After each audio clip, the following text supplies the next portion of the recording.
Welcome to the third episode of my podcast, My Identity is in Christ, an Artist POV. We have made it halfway through this season, and I'm so excited because I have seen God move so much since I started this podcast. He has moved so much for me, and I'm so happy that I am even able to come here and to present this podcast. It's not been easy. It was something that I did reluctantly, and I've just seen God move a lot, and I cannot wait to share that, which is actually en route to this week's episode where we're going to be talking about the leaps of faith when God moves last minute.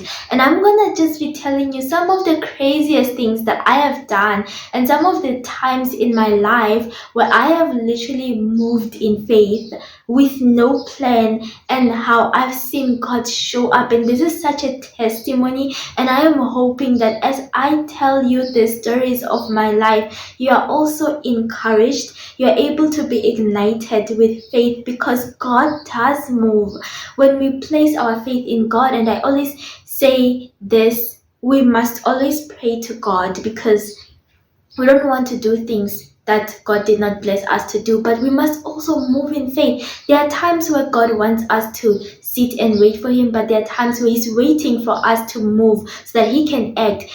Faith is such a powerful currency to God, and when we act in faith, when we do the crazy faith thing, because that's what I always call those moments in my life where I have done just the craziest things, and some of them I literally did them out of just mindlessness, but God used those experiences to come through for me. I'm gonna tell you every single one of them. I cannot wait. These are testimonies that I've never told ever on the internet, and I am so happy because I know they are going to encourage a lot of people.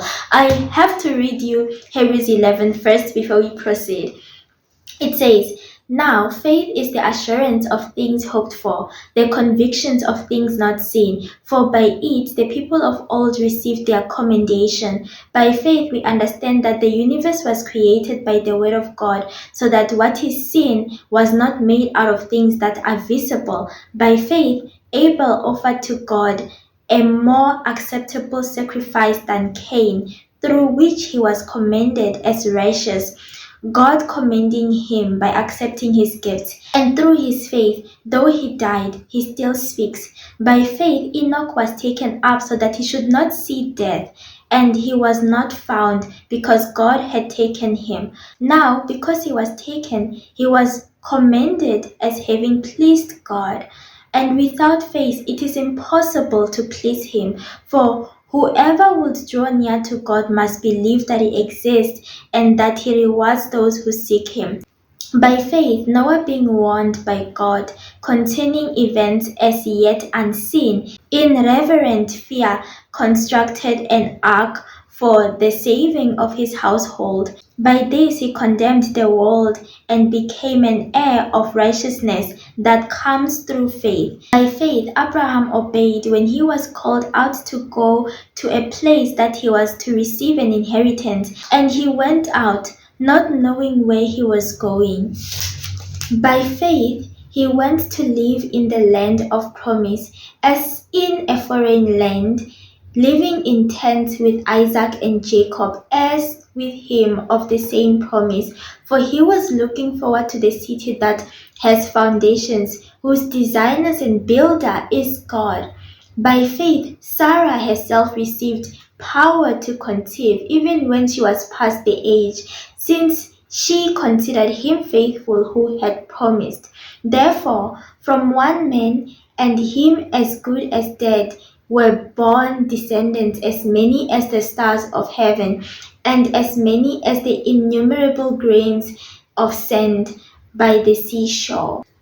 These all died in faith, not having received the things promised, but having seen them and greeted them from afar, and having acknowledged that they were strangers and exiles on earth. For people who speak thus make it clear that they are seeking a homeland. If they had been thinking of that land from which they had gone out, they would have had the opportunity to return. But as it is, they desire a better country, that is, a heavenly one. Therefore, God is not ashamed to be called their God, for he has prepared them a city. This actually continues throughout the entire Hebrews 11, and I encourage you to just sit down and read Hebrews 11. It's something that God has also been highlighting to me in this season. It's hard to have faith when things look impossible. So I really want to tell my story and my testimony so that you guys can also be encouraged and you can also have that spark of faith to move by faith, not having seen what is going to happen, to look at rejection and declare that I have been accepted. And this actually correlates with my first story. It was when I was 18 years old after I finished high school and I was about to go to university. The only university that I was looking forward to going to was University of Free State. I don't know why. I had never gone to Free State in my entire life. As soon as the applications for the university opened, I applied, and my grade 11 marks were so bad, I knew that I could not use those marks. So I decided that I was gonna use my first semester mark because they were so good. And I applied to University of Free State and I was actually accepted. I had applied for psychology and criminology. Mind you, I was raised by my mother's side of family, and on my mother's side, I'm first generation university graduate, and I'm the only one who has ever gone to university in my mother's side of the family to date.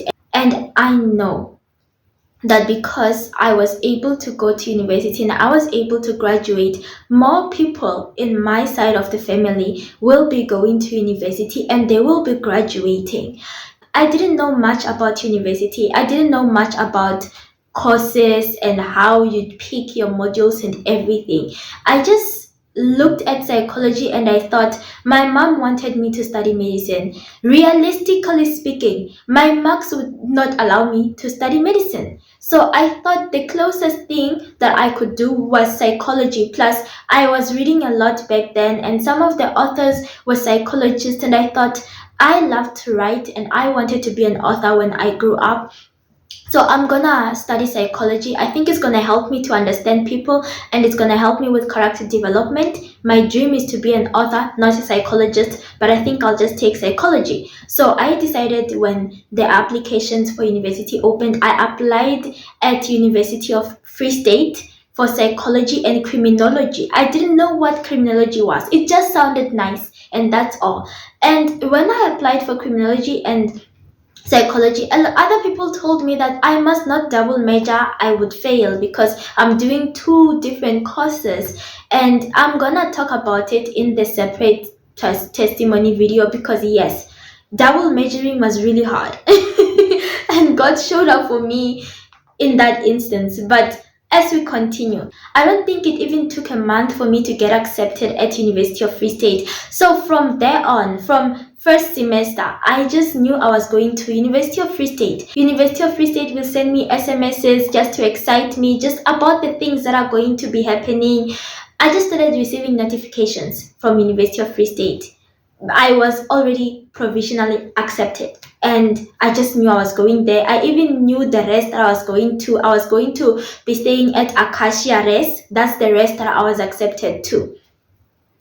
And I experienced something that I think a lot of grade 12 learners experience. You burn out. You start off so well, but towards the end, I was so burned out. I felt like my future was on my shoulder. Like if I make this one mistake, my entire future is finished. It was also so difficult to imagine myself at a university because nobody else in my family has ever done it. I was so worried that I was going to a private school and I was going to end up in a college. It felt like downgrading. I applied to another private university called Monash.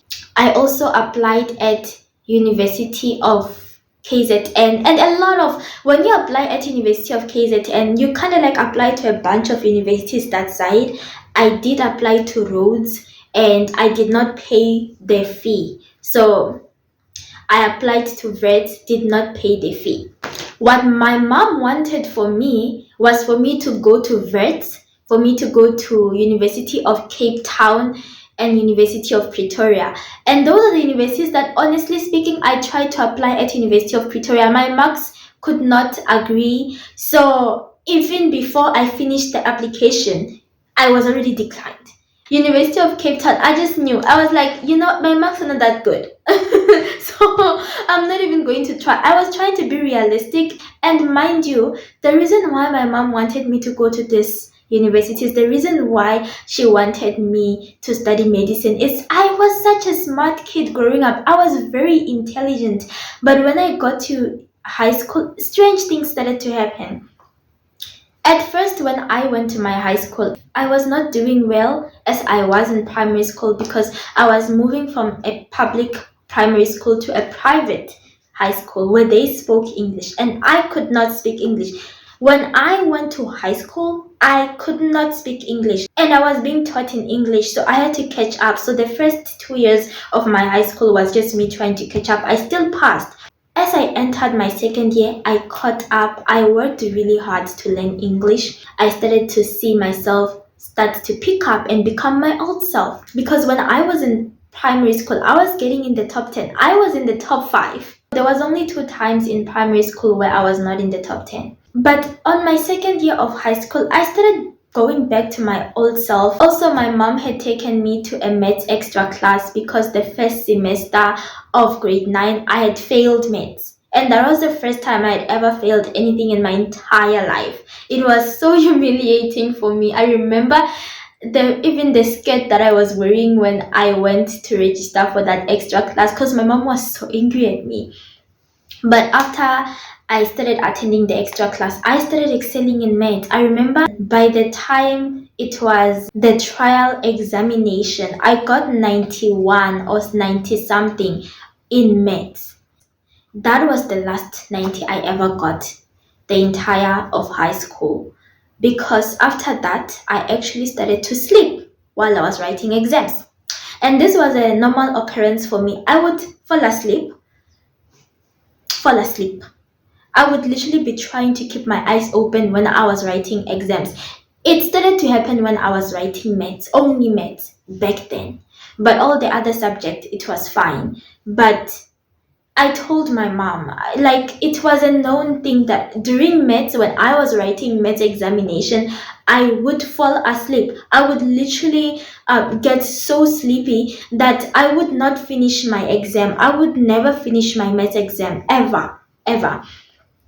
Until university. I was also worried when I went to university that I was not going to be able to finish my test. Because of that, my marks went down again, but I was still passing. I was still an average student.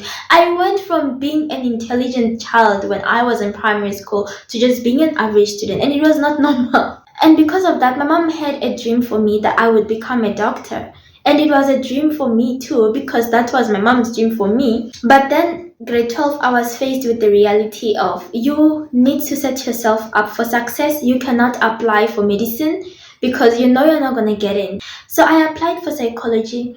I also applied for psychology with Rhodes. I don't know what I applied in other universities, but from the beginning when I applied to University of Free State, I just knew that's where I was going. My heart was set on that university. I don't know why. I'd never gone there my entire life. When I applied for psychology and I told my mom that I applied for psychology, she was so angry at me.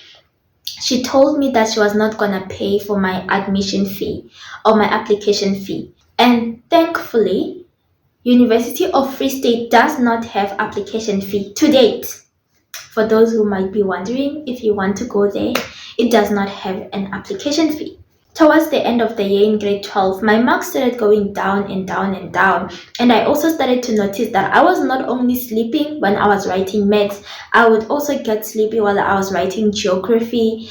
And I don't know, I just remember maths and geography. I do not want to lie because this is a testimony video. So if I don't remember, we're not going to talk about it. So I write my grade 12 exams By then, I was burned out. To be honest, sometimes I just wouldn't study. I know I wrote Afrikaans without studying. There was a paper in Afrikaans, I believe it was paper three, the literacy one. I tried to study, I went to the library, but I was so burned out. Like, by the time anyone who has done grade 12 will tell you, by the time that year ends, you have so much pressure that you just feel so burned out. So I just felt that way, and I wrote my exams. I was so scared.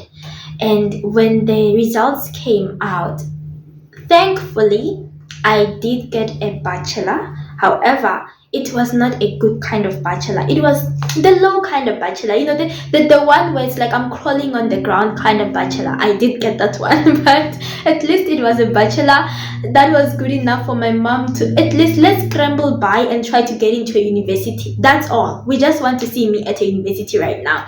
I waited and waited, and universities were just not accepting me. I received a rejection from vets, even though I did not pay my application fee. They are petty.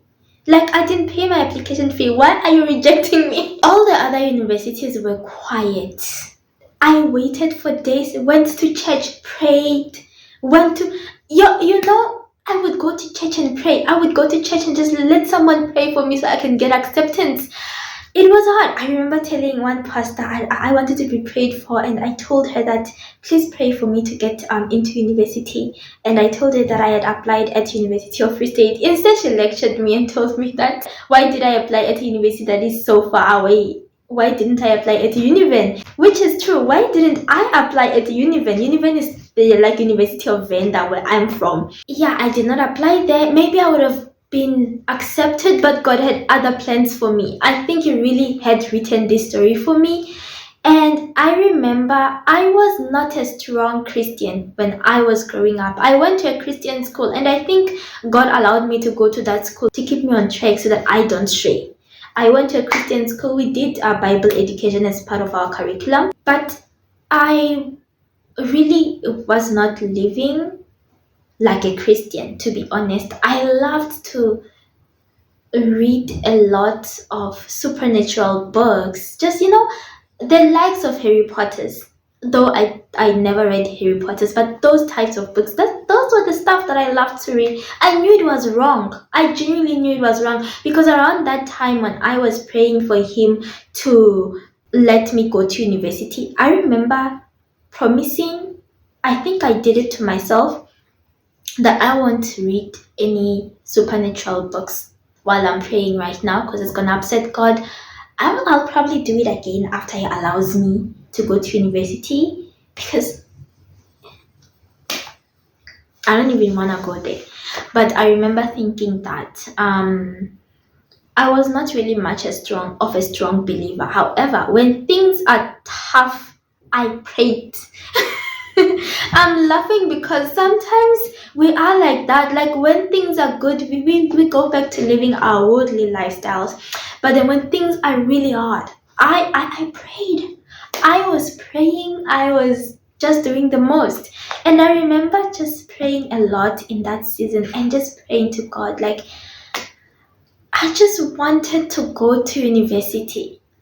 I had no choice. I went to a private school, a very expensive one. I can't sit at home after going to that school. Everybody's gonna be angry at me. These people are paying my fees. They're gonna be so angry at me. I have to go to university. I looked at my profile at University of Free State, and it showed rejected. It literally showed rejected. I have proof of this. I decided that, you know what? I'm gonna tell my mom that I've been accepted at a university. I'm gonna tell everybody responsible for paying for the trip to UFS right now that I've been accepted, so that they can give me money and I will go to university. My thought was that if I go there and beg long enough, I will be able to go to university. That's my thought. Like, you can negotiate your way in there. Maybe there's still space. Maybe they will squeeze me in. Mind you, you get admitted by APS scores. If your APS scores are low, you are not getting in. I told my mom that I got accepted at university. I think we stayed for a few days before we got the money to go to Free State. And my mom actually came with me. We did not have anything. Like, my mom had to cook food for that would be enough for a few days. I think that trip was a 3 days worth of trip. I'm not sure how long that trip was. We did not know where we were going to sleep. We had never gone to Free State before in our entire lives, none of us. We just were like, we are going to that university. I remember we took a bus from Thohoyandou to Pretoria, and then from Pretoria I believe we took City to City or Translux to Free State. And she told the driver that I'm taking the child to university. We saw the university as we were passing so that we could go to tourism center. That is the bus stop at Bloemfontein. The entire bus ride, I remember I was praying in my heart and I was playing this song by Hillsong. It's called I Surrender. I was playing it the entire way. I was praying, because my mom did not know what I knew. What I knew was that I was not accepted. But what I was hoping for is that God will move for me because I have to go to university. I can't not go. And we get off the station in Bloemfontein, and mom told us that we are going to wait up until maybe 4 a.m. so that we can take a cab that will take us to campus. So we waited at the station until 4 a.m. and after that they took us to campus. And because I was a prospective student, I don't know that if that's what it's called, I could go to emergency rest. This is an emergency residence where you could sleep for a few days until you get assistance. But my mom could not go because she was a parent. So they take us to emergency rest and we are sitting outside of the rest, and I'm talking to my mom now that what if it takes longer? We cannot afford a B&B right now. If it takes more than a day for me to get accepted at university, I asked my mom to go home and leave me in Bloemfontein until I get acceptance. My mom did not agree with it. We just hoped that at least I will get accepted. In the same day, I don't know what my mom was thinking. I will ask her one day what she was thinking about that. But around 5, we now go on a line to register at Humans. It's like this really long line. You guys can imagine how long a line is for new students who are trying to register at a university. Mind you, some of them are walk-in students. I was not a walk-in student. I got accepted very early on, but then was rejected after my final marks because my marks were not good enough. So my mom still does not know that this girl has not been accepted. I lied to her. I told her that I got accepted. And we go on this long line. I'm praying, I'm hoping. I'm just there like, I have to. I can't not get accepted. So when I got on that line and we get to a point where there's a lady who's assisting us now, I give her my information. She looks at my profile and she says, I cannot get accepted because my marks are too low and that the courses are full. And the reason the courses are full is because I waited for a long time before we could get money so that we could come to university. My heart sank. I was like, I came all this way now. What am I going to tell my mom? Because I told her that I got in. Do I just tell her that we just did not get acceptance because the course was indeed too full by the time we came? But the thought of just staying at home in Venda, like the thought, it just did not make sense for me. So she prints out this paper and she tells me that I should take the paper to the other lady who's going to finalize my wait list, because by the way they wait listed me, which it gives you hope, right? At least I was not rejected. I'm on a wait list now. So I go to my mom and I tell her that I'm waitlisted. There is no space, the courses are full. As I go to the next station where they are supposed to document my waitlisting, basically change my status from rejected to waitlisted, she looks at my student number and she's like, when did you apply? I told her that I applied. I believe I applied around April. And she was like, nah, you applied way too early. I'm not gonna put you on wait list. I'm gonna put you on an extended program. You've I don't even know what she's talking about, by the way. I'm just looking. She documents whatever she's documenting, type whatever she's typing, gives me my academic data summary. It shows that I've been accepted at university. Me, good old me. Nobody has ever gone to university in my family. Um, me, I have been. Oh my goodness, I'm laughing because I still don't believe it. I was accepted at university. I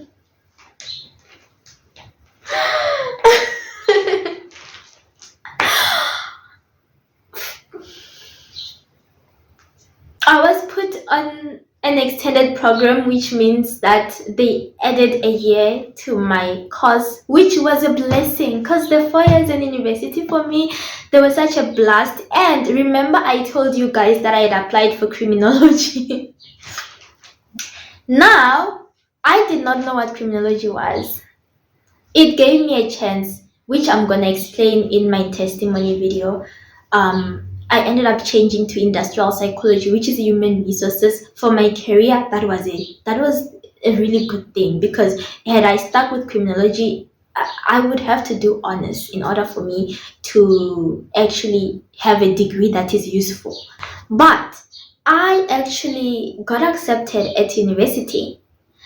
I was so excited. Like, I was like, oh my goodness. I went to my mom and I told her that, Mommy, I have been accepted at university. And now we had to go to the NSFAS office so that we can just register or apply. Mind you, another thing, the year before, I did not apply for NSFAS. I was lazy to do so. I don't know what I was thinking. I didn't apply for NSFAS, but one friend of mine, he insisted that I need to go and apply for NSFAS. So I submitted my application for NSFAS the year before the day the applications closed.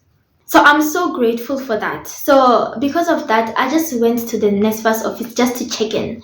They told me that we can go home now. I've been accepted. I just have to wait until NSFAS approves my application. Then I can come back and register and start with school. My mom was so excited that when we left the university, she made me take a picture of the front of my university. I don't know why we didn't pose for the just in front of the university, but she was like, take a picture, take a picture. So I took this picture of the front of the university.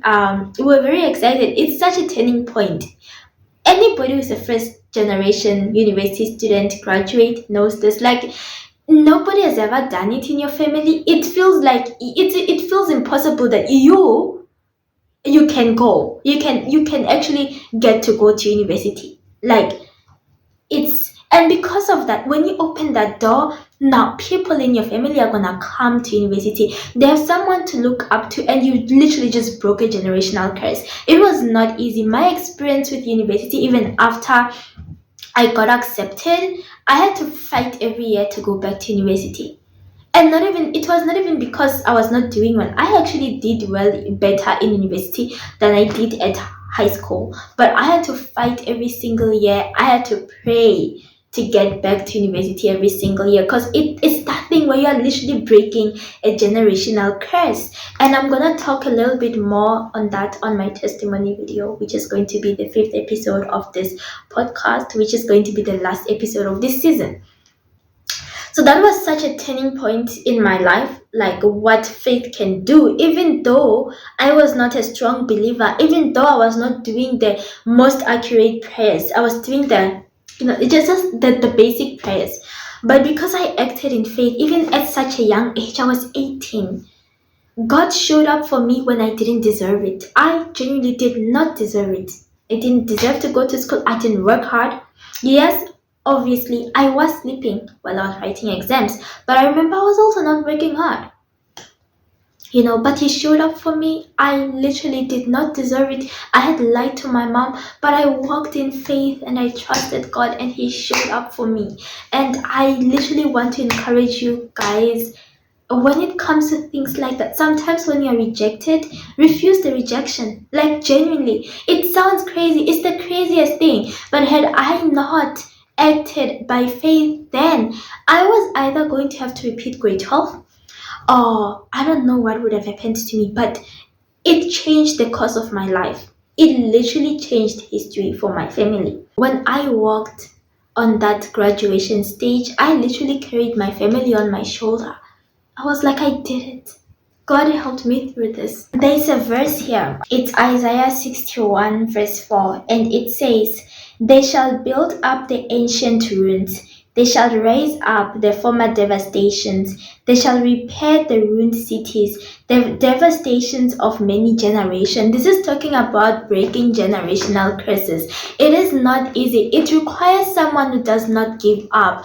It wants you to have crazy faith, the type of faith that looks unhinged to everyone else. And I think to myself, had I not gone to a new province with my mom and told her that I got accepted at university when I was in fact rejected, had I sat down with that rejection and accepted that rejection, I never would have gone to university. But I went knowing full well that I was not accepted, and God showed up.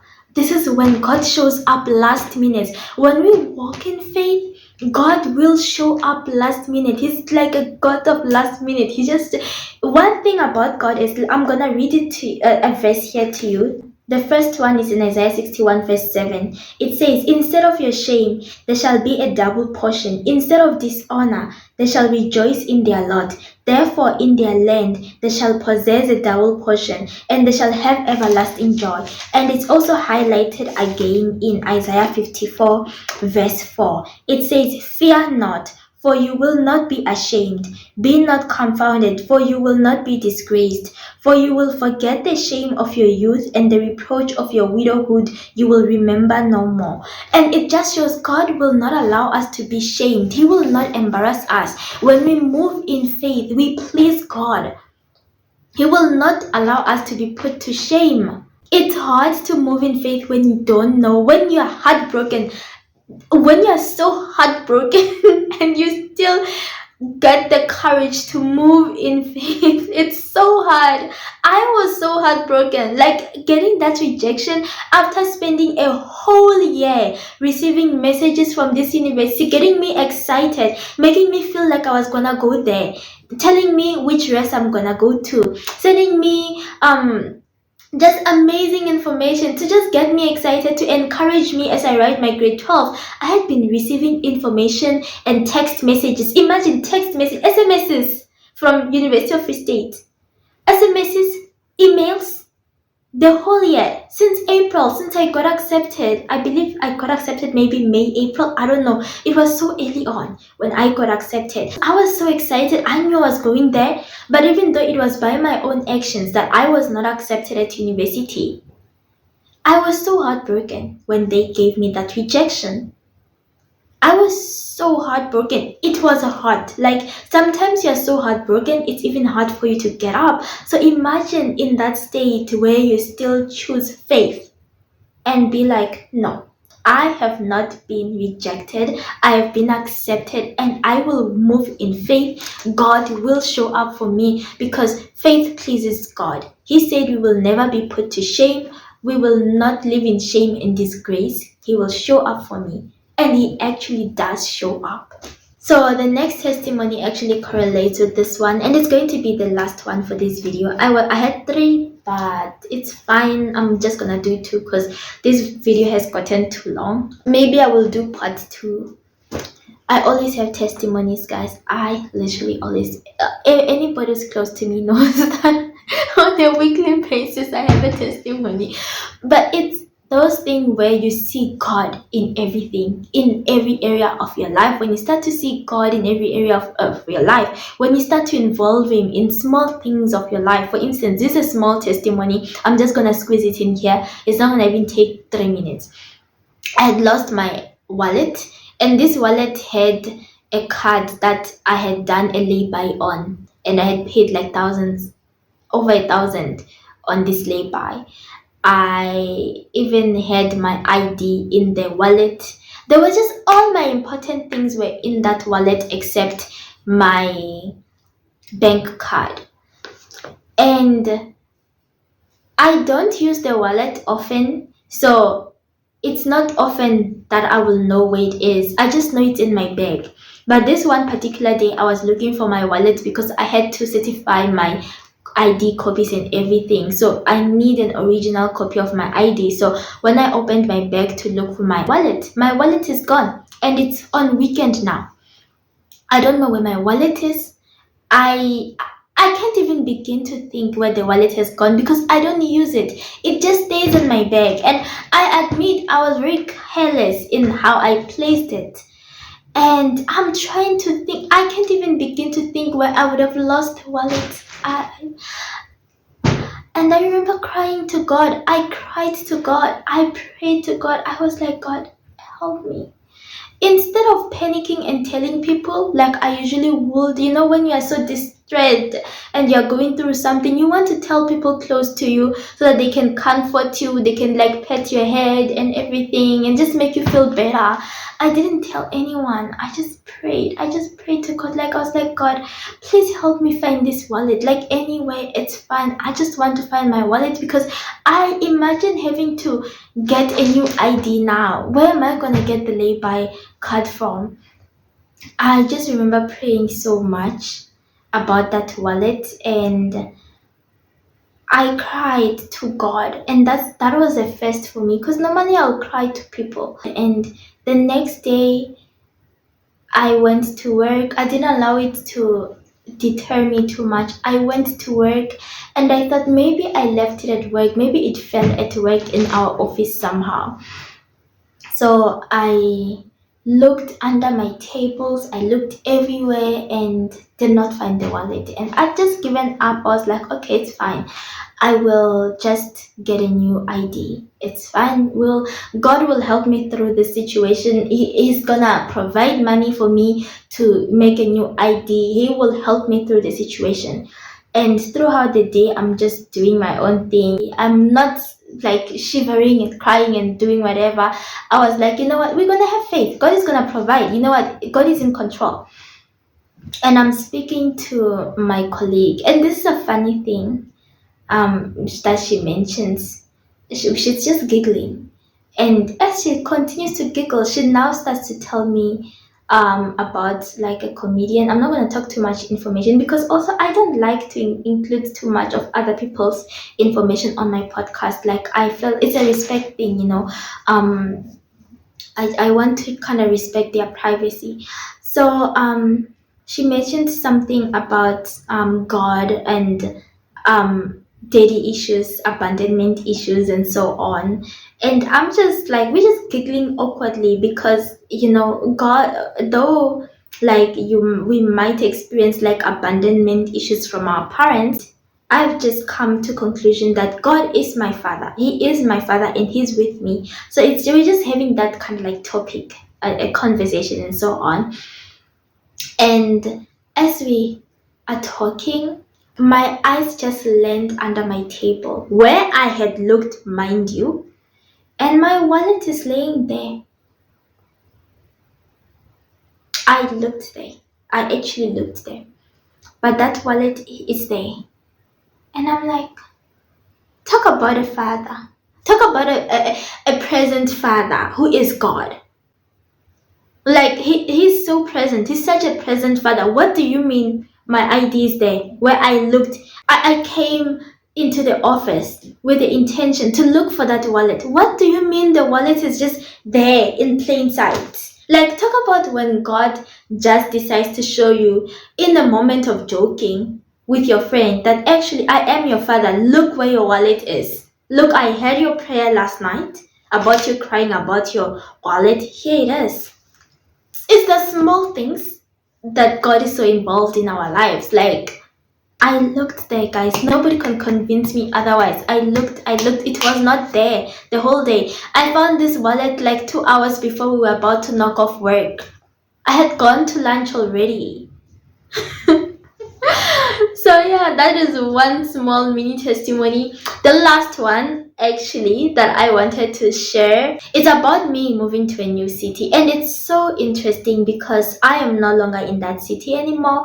God has moved me out of that city after like 2 years of living there. Hence my background is different. I'm no longer in Pretoria. It's such a testimony. I cannot wait to share it with you guys. Like, I'm one person who loves to be private. Like, I don't want people knowing anything about me. I don't even want people knowing my last name. That's just how private I am. But I have also learned that sharing our testimonies and the things that God has done for us in our lives, even though it's hard, we have to do it because it's important for other people, to encourage other people. So I think it's such a humble thing where I have to humble myself and understand that the things that God does for me is not for me, but it's to witness to other people how great our God is. And that way, I do not take credit for anything. I simply cannot take credit for anything.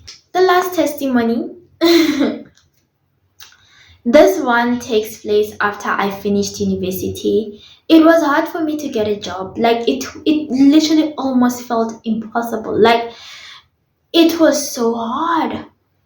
I remember I started applying for jobs when I was still at university on my final semester. And I never wanted to leave Bloemfontein. I really loved Bloemfontein. I still love Bloemfontein. So my best friend and I tried to stay together. So we were like, let's find jobs here in Bloemfontein so that we don't have to leave. Unfortunately, that was not God's plan for my life, so I had to go back home.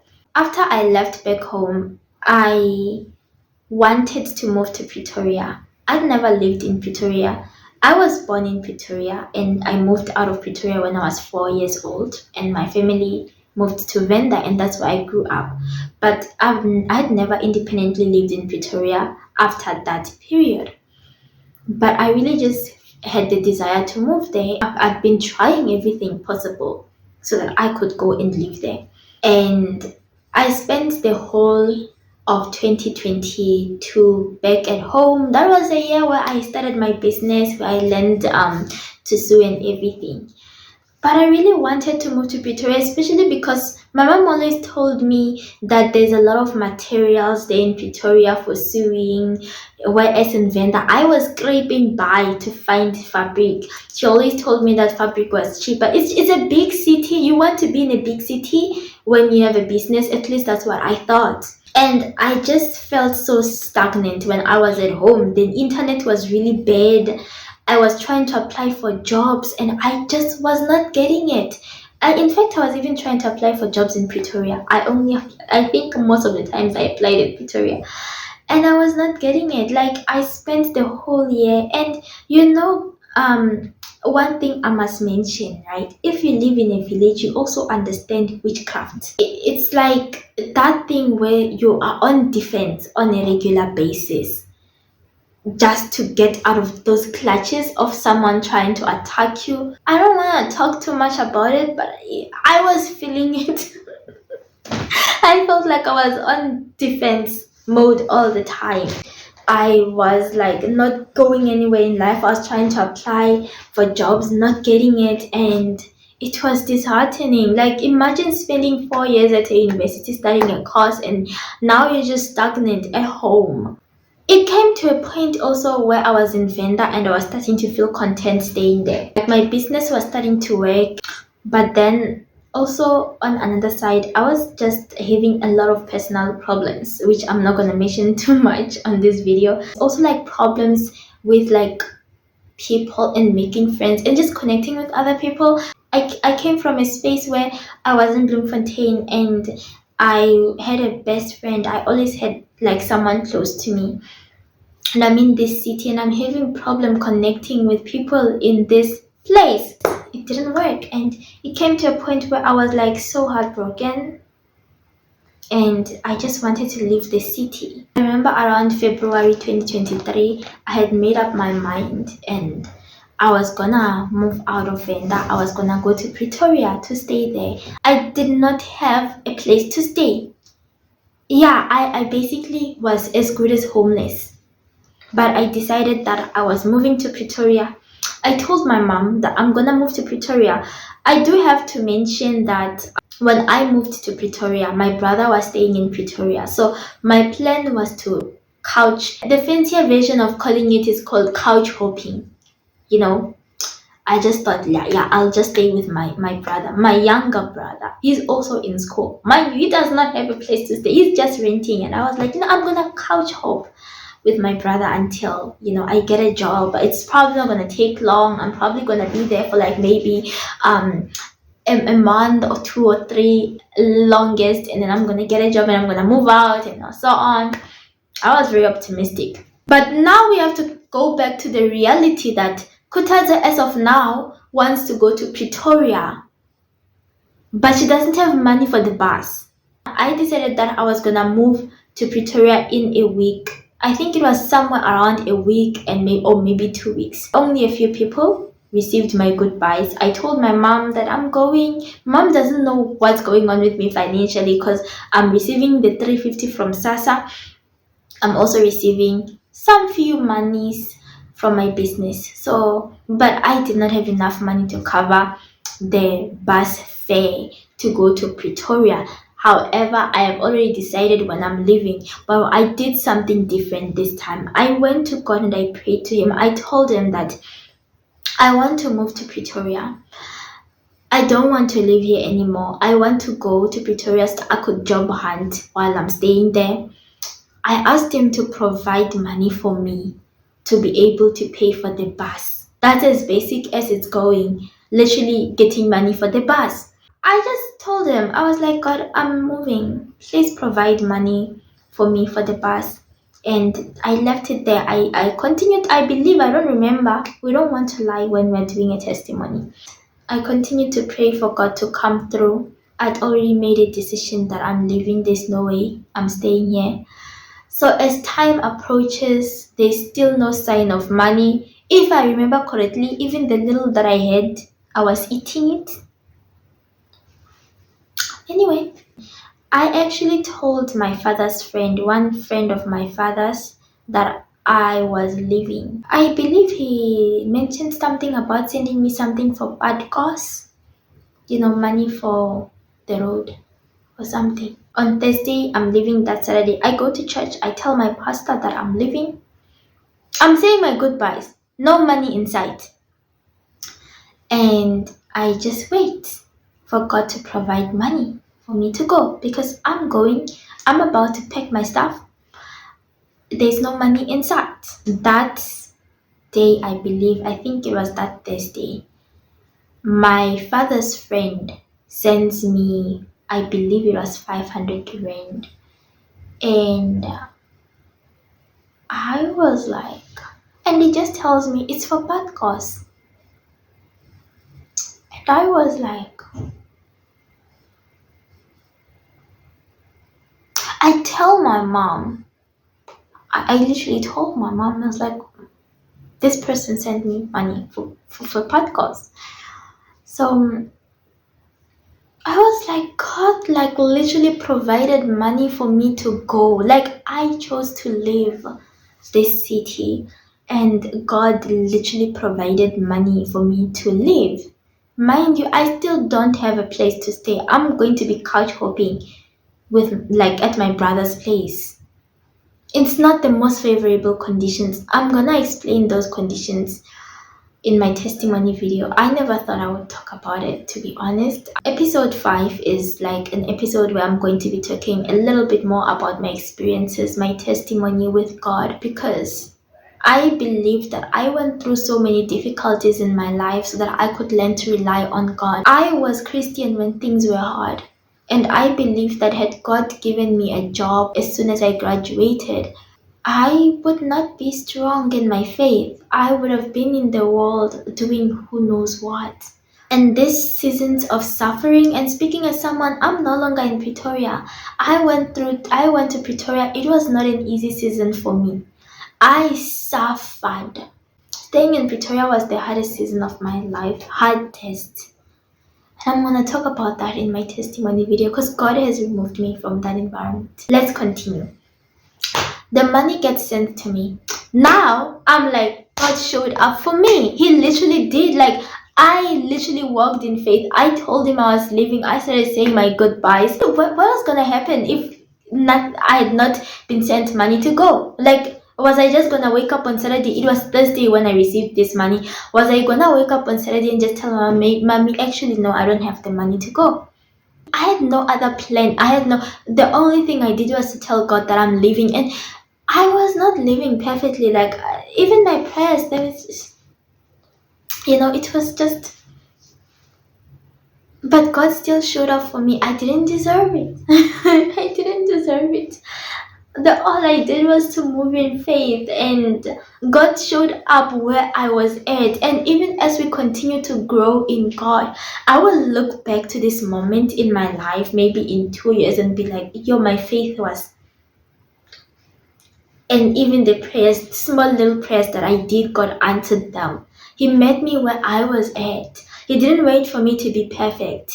He didn't wait for me to learn how to pray best, to learn how to fast the best. He met me where I'm at. I only needed to walk in faith, and God saw that as righteous, just as He did in Hebrews 11. I encourage you to take time to read Hebrews 11, to take time to read Isaiah 54, as well as Isaiah 61. They just teach you about faith, and I'm gonna read them too. I present this podcast to you guys, but I'm also at a state where I'm learning and I'm growing in faith alongside with you guys.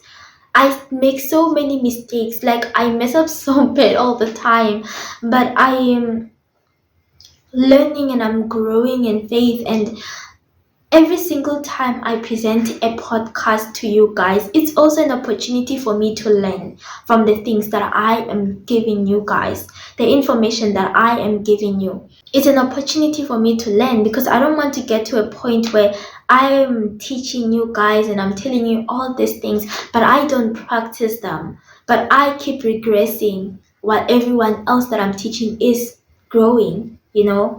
I want to be able to grow too. I managed to get on the bus, came to Pretoria. It was a really difficult season. I lived with my brother for almost that whole year. I lived with him from March up until December. It was a very difficult season for me. It was a season that God taught me to have faith in Him. He pruned a lot of like bad habits off of me. He made me stop like watching a lot of things that I was watching that I was not supposed to be watching. Like soapies, I used to watch Mubango all the time. I used to watch a lot of Hollywood movies, which I still watch some Hollywood movies. I also used to watch a lot of K-drama and Chinese dramas. I was very much into K-pop, listening to K-pop, which is idolatry. And he just like cut those things off of me, and he continued to prune me from doing a lot of things. I remember like I went on a fast around August to September, and after that fast also like it really changed my life. I can talk about that in the next testimony video, the bigger one. I'm calling it that. I hope it's not 2 hours, guys. I hope I don't keep you guys for 2 hours. I want to tell you this testimony because it just shows how God showed up for me, transformed my life, even though I didn't deserve it. And my testimony just continued to grow. It's like how I was obedient to God and I started this podcast, and I made specific prayers, especially about my living arrangement, because I just felt like my background was so bad. Like I was living in such a small space, and I asked Him to give me a bigger space so that I could continue to do my podcast. But I started the podcast before I got a bigger space. And guys, He did. I'm doing this podcast to encourage you to also take a step of faith. Sometimes it's good to pray and pray and pray and see God move for us. For instance, in this season of my life, I didn't have like strength to do much. I just saw God carry me like this and did send me where I'm supposed to go. It felt like a big hug from God. He knew that I didn't have a strength to do much. I left Pretoria and I've not even been able to say goodbye to a lot of other people. And it's not because I didn't want to say goodbye. I didn't have strength. I went through a difficult season. My last month of Pretoria was really difficult. God literally carried me out of the city. I call it God's biggest rescue mission. And yeah, that is pretty much this episode. I'm going to tell you a little bit more about my experience in Pretoria. One thing though, when I moved to Pretoria, God showed up for me. He changed my life. My life is not where I want it to be, but it taught me to live by faith. It taught me to have faith in God, that sometimes I'm not always going to know where I'm going. Sometimes God will do like a U-turn and not tell you about a U-turn until you're at a U-turn, and you're just going to have to go with them. It's taught me so much. Like through tears, sometimes I had to trust God. Through like sobs, I had to trust God and have faith in Him, even though I don't know where I'm going. And as I continue to trust Him, He showed up. He's so faithful. God is so faithful. Like he knows even the prayers that we make in our hearts without ever telling Him, because we don't believe that it could ever be possible that He could care so much about the small little details of the things that we want and the things that we like. He doesn't always answer our prayers how we want Him to, but His way is always best. I hope this testimony genuinely blesses you and ignites a lot of faith in your hearts, to not only like have faith in God, but to move in faith, to move before you see where you're going, and to trust that God will not put you to shame. He says He will not put us to shame. He said we should not be afraid, for we will not be ashamed. Be not confounded, for you will not be disgraced. For you will forget the shame of your youth, and the reproach of your widowhood you will remember no more. I could speak about this like the whole day, but I'm gonna close this episode here. And thank you so much for watching and listening this far.